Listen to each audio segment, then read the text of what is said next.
Hello students, welcome to my YouTube channel. बच्चे, इसमें हम कर रहे हैं चैप्टर 2 का इंट्रोडक्शन पार्ट। हम करेंगे सेकंड पार्ट इसका। फर्स्ट पार्ट में बताया था, और सेकंड पार्ट हमारा है फैक्टराइजेशन ऑफ पॉलिनोमियल। पॉलिनोमियल के हमें फैक्टराइज करने होंगे, तो इसमें एक आता है फैक्टर थ्योरम। ठीक है, एक पहले रिमाइंडर थ्योरम थी, लेकिन अब वो इस समय हटा दिए। रिमाइंडर थ्योरम नहीं है, सिर्फ फैक्टर थ्योरम है। तो फैक्टर थ्योरम क्या कहती है? If px is a polynomial of degree 1 और ग्रेटर देन 1, अगर ऐसा कोई पॉलिनोमियल है जिसकी डिग्री 1 हो या एक से ज्यादा डिग्री का हो, and a is any real number, और a कोई रियल नंबर है। जैसे हम वैल्यू निकालते हैं ना, x की वैल्यू 2 पर या 3 पर, तो ऐसे यानी a लिया है, a की जगह कोई भी नंबर हो सकता है। तो यानी if px is a polynomial of degree 1 और greater than 1 and if a is any real number, then तो क्या होगा, ध्यान रखना, ये बहुत इंपॉर्टेंट है। x minus a is a factor, x minus a is a factor of px। यानी जो पॉलिनोमियल है उसमें हमारे पास जो है हमने क्या लेना है, रियल नंबर a लेना है। ठीक है, तो हमारे पास x माइनस a जो होगा वो फैक्टर होगा उस px का if pa is equal to 0, यदि pa की वैल्यू 0 हो जाए। क्या मतलब कि अगर हमारे कोई नंबर दे रखा, मान लो कोई पॉलिनोमियल हमें दे रखी है और हमारे से कहा जाए कि बताइए भी x+2 या x+3 या x-1 is a factor of this, तो फैक्टर कब होगा? यदि मैं उसकी वैल्यू पॉलिनोमियल में रखूं और 0 आ जाए, तो हम कहेंगे कि ये x+2 या x- जो भी दे रखा है वो इसका 0 है, वो उसका फैक्टर है। ठीक है, तो यानी उसको फैक्टर को दिखाने के लिए हमें जो है वैल्यू पुट पॉलिनोमियल करेंगे और वो इज इक्वल टू 0 पे आ जाए।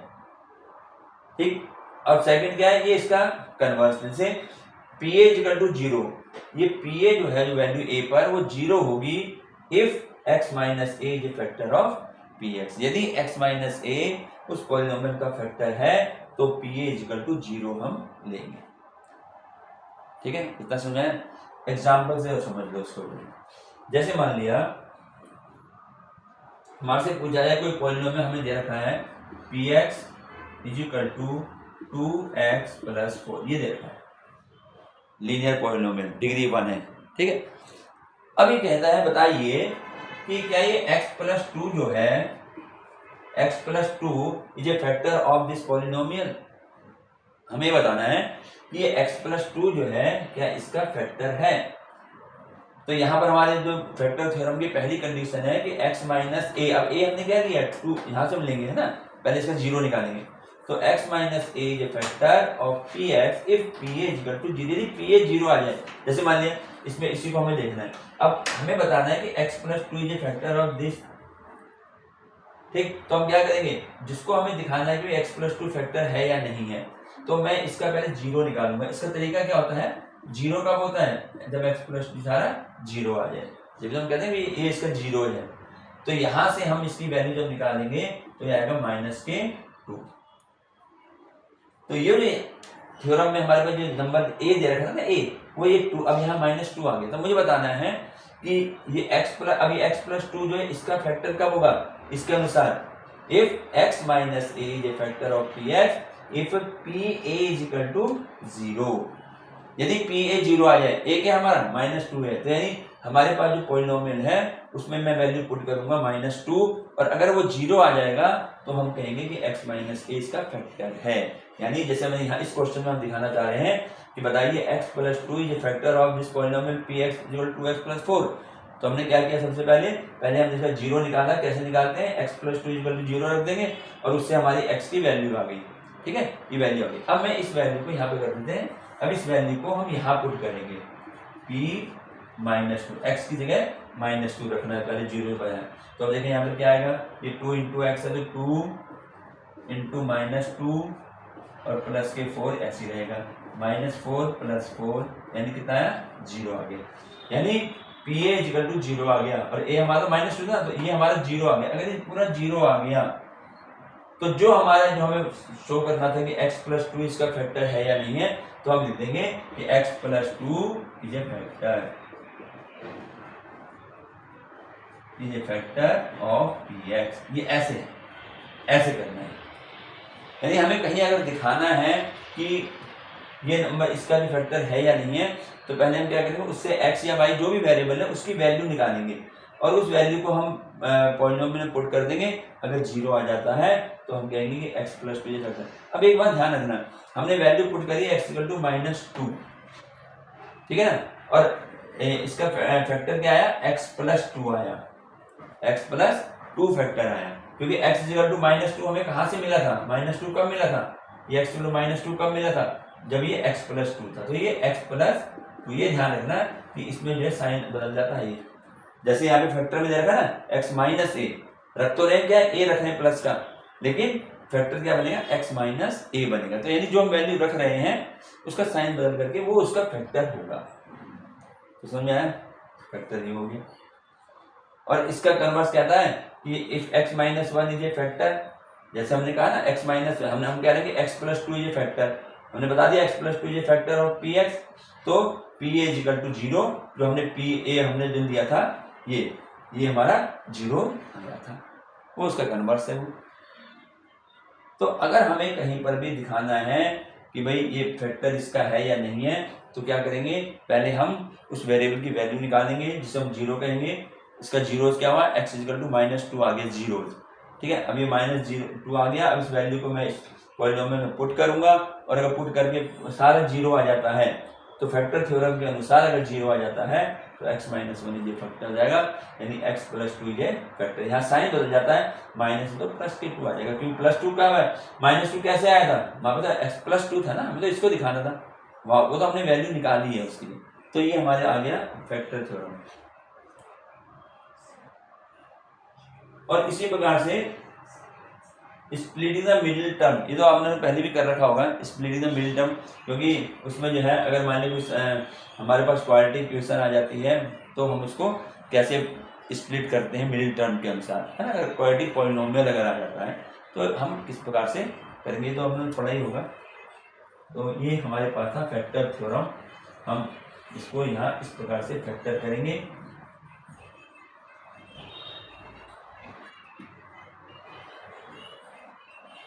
ठीक है, कोई भी पॉलिनोमियल हो सकती है।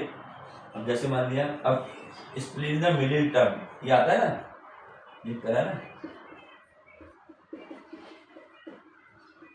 स्प्लिटिंग द मिडिल टर्म,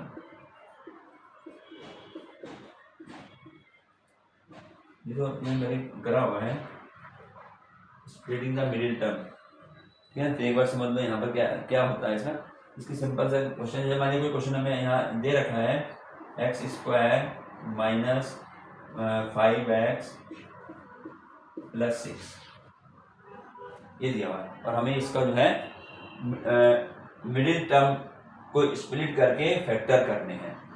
तो हम क्या करते हैं, इसमें जो है हमें पता है जो लास्ट का नंबर डिजिट है 6 है, हम इस 6 के फैक्टर करेंगे, 2 3 जा 6, 3 1 जा 3, तो क्या आया, 2 × 3 × 1 ये आ गया। अब मुझे इसके ऐसे पेयर बनाने हैं, इस प्रकार से नंबर मुझे लेना है कि मुझे 5 मिल जाए। तो यहाँ 2 और 3 आ गया ना, तो मैंने लिख दिया 2 और 3। अब यहाँ पर हमें यहाँ पे साइनों का ध्यान रखना है, हमें चाहिए -5। अब बच्चे इन दोनों को हम ये रखना होगा, इन दोनों को हमें क्या करके 5 आएगा, माइनस करके तो आएगा नहीं, आएगा तो प्लस करके आएगा। तो प्लस जब करना होगा तो ध्यान रखना, प्लस करते समय दोनों नंबरों में साइन सेम होता है। अगर कहीं प्लस करना है तो नंबरों में साइन सेम होगा, और अगर कहीं पर हमें सब्ट्रैक्ट करके लाना है तो साइन दोनों में डिफरेंस होते हैं, एक में प्लस होगा तो एक में माइनस होगा। लेकिन अगर प्लस करना है, क्योंकि मुझे मालूम है 2 और 3, मुझे 5 लाना है, इसको हटाना है, तो 5 के लिए मुझे इन दोनों को प्लस करना पड़ेगा। अब प्लस तो मैं करूंगा, लेकिन प्लस करने में दोनों में साइन सेम होंगे। अब यहाँ पे साइन कौन सा है, माइनस है, इसलिए ये दोनों में माइनस लग जाएगा। तो अब इसके फैक्टर क्या हो जाएंगे, ये x² तो ऐसे ही रहेगा। अब मिडिल टर्म को करना है स्प्लिट, इसका नाम ही यही है। तो इसकी जगह मैं दोनों लिख दूंगा उसी साइन से, -2x और -3x, क्योंकि x वेरिएबल दोनों के साथ है, और ये प्लस क्या 6 हो गया। अब मैं इसके पेयर बना दूंगा, कैसे, x² - 2x, ये एक पेयर बन गया ये पूरा। अब माइनस आ गया तो माइनस लगा दिया, अब ये एक पेयर ये बनाऊंगा। अब ये पेयर बनाते ही जो है ना, क्योंकि माइनस बाहर आ चुका है तो ये प्लस जो है माइनस हो जाएगा, ये ध्यान रखना है, ठीक है ना, प्लस जो माइनस हो गया। तो इसका तरीका क्या होता है, ये देख लो, जब आप पेयर बनाओगे तो दोनों ब्रैकेट में साइन सेम होना चाहिए। अगर तुम्हारा बाद वाला साइन प्लस आ रहा है तो इसमें तुमने कहीं गलती कर दी है, तो फिर आप देख सकते हो कि माइनस बाहर था, तो इसके लिए इसका साइन चेंज हो जाएगा, क्योंकि पहले वाला तो वैसे ही रहेगा, गलती सेकंड वाले इसमें होती है। अब यहाँ पे कॉमन हमें देखना है, यहाँ पे कॉमन क्या है, एक्स कॉमन है ना, एट में करें ना ऐसे वेक्टर में कॉमन है, तो यहाँ से बच गया एक्स, क्योंकि एक्स स्क्वायर था तो एक्स बाहर आ गया, एक्स रह गया, और यहाँ से बच गया माइनस के 2 बच गया सिर्फ। अब इन दोनों में कॉमन देखूंगा, कॉमन 3 है, 3 से दोनों में डिवाइड होता है, जिससे वही नंबर कॉमन होता है, तो यहाँ पर 3 से डिवाइड कर तो x आ गया, और यहाँ डिवाइड कर 2 आ गया। अगर ये दोनों सेम आ रहे हैं तो समझो तुम्हारा क्वेश्चन जो है सही हो रहा है। अब जो दोनों सेम है उनको तो एक जगह लिख लो, एक ब्रैकेट में, और जो ब्रैकेट के बाहर रह गए हैं उनको दूसरे ब्रैकेट में लिख लो। ये हमारा आंसर हो गया। ये हमने जो है मिडिल टर्म स्प्लिट करके इसको जो है आंसर लिया। इस तरह से करने होंगे, ठीक है। अगर इसके आगे कोई नंबर होता, जैसे मान लो 2 होता, तो मैं इस 2 की इसमें मल्टीप्लाई करता, 2 6 जा 12, फिर 12 की हम फैक्टर करते हैं, बीच में जो भी टर्म होगा उसको लाने के लिए। तो ये हो गया, ये तो हो गया फैक्टराइजेशन, कैसे हमने फैक्टर करने हैं।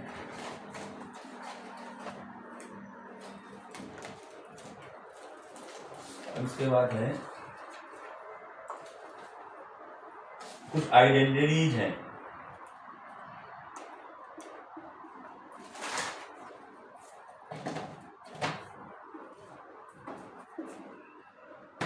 अलजेब्रिक आइडेंटिटीज,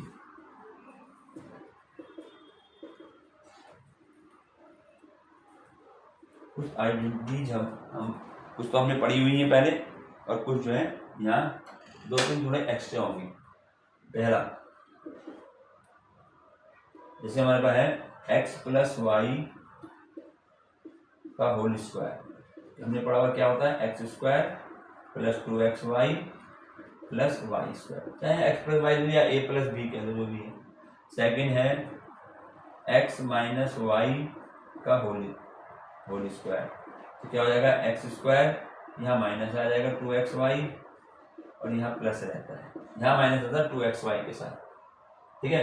इसके बाद थर्ड आइडेंटिटी पड़ी है x square minus y square, x square minus y square क्या होता है, एक्स प्लस वाई, और एक बार माइनस में लिख देते हैं, ठीक। अब इसके बाद एक फोर्थ, एक्स प्लस ए और एक्स प्लस बी, ये देखो यहाँ पे अलग अलग हो गए, x plus a x plus B, तो क्या बनेगा, ये इसकी आइडेंटिटी क्या है, x square plus a plus B, ठीक है ना, ए प्लस बी और आए साथ में एक्स और प्लस ए बी, ये एक आइडेंटिटी है, fourth identity, x plus a x plus b, इनके दोनों की multiply x square plus a plus b x plus a b. यहाँ पे एक आइडेंटिटी लिख लो, फिर क्वेश्चन आएंगे उसमें हम करा देंगे कैसे कौन कौन सी आइडेंटिटीज यहाँ लिख दी, तो हमने पढ़ी है पहले, x plus y x minus y square, x square minus y square, ठीक। इसके बाद जो नेक्स्ट हमारी आइडेंटिटीज आएंगी वो अलग देखो, फिफ्थ आइडेंटिटी है x plus y plus z का होल स्क्वायर, ये आइडेंटिटी याद रखनी चाहिए, x plus y plus z का होल स्क्वायर क्या होगा। अब तीन टर्म आ गए ना, 2 टर्म तो ये थे एक्स प्लस वाई का होल स्क्वायर, अब यहाँ अगर 3 टर्म आ जाते हैं तो क्या बनता है, एक्स स्क्वायर, पहले तीनों का स्क्वायर कर दो, plus y square plus z square, plus का तरीका देखो याद करने का, एक्स स्क्वायर तीनों का square, x square plus y square plus z square, फिर प्लस 2, अब इसको पहले दो वेरिएबल लो, एक्स वाई 2xy प्लस अब वाई जेड, देख रहे हो ना, पहले एक्स वाई लिया, अब वाई जेड ले लो, 2yz प्लस उसके बाद जेड एक्स, 2zx,